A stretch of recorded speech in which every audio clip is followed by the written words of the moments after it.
పోట్లాడుకున్నావా? నాకు గుర్తులేదే. నాకు మాత్రం గుర్తుంది. రాజీ, అప్పుడు మనం మానసికంగా ఎదగలేదు. అయినా నిన్ను బాధ పెట్టే మాట ఏమైనా అనుంటే ఐఎమ్ రియల్లీ సారీ. నన్ను బాధ పెట్టే మాట కాదు, నన్ను రెచ్చగొట్టే మాట అన్నా. ఆడదానికి కావలసింది అణకువ, తృప్తి అని. అది నా అభిప్రాయం రాజీ. ఆడవాళ్ళకేనా అణకువ, మగవాళ్ళకి లేదా? అవన్నీ చేతకాని వాళ్ళు అనే మాటలు. నేను ఈ రోజు కోట్ల ఆస్తికి అధిపతురాల్ని. కొన్ని వేల మందికి పనులు కల్పిస్తున్నాను.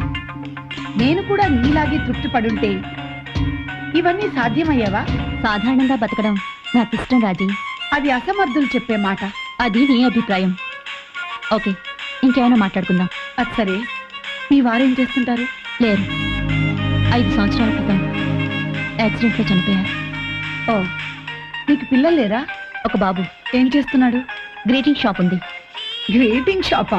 సరే, మీ పిల్లల గురించి చెప్పు. నాకు ఒక్కగానొక్క కూతురు. మీ వారు?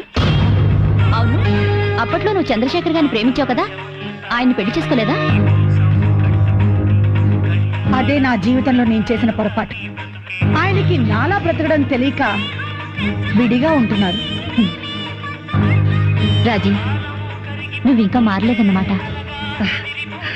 నన్ను చూసి అసూయపడుతున్నావా?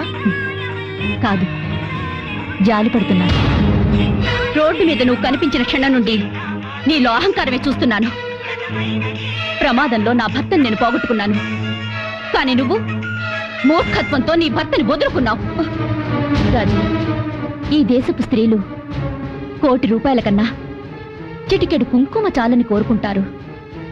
నీ అహం నీ కూతురికి రాకుండా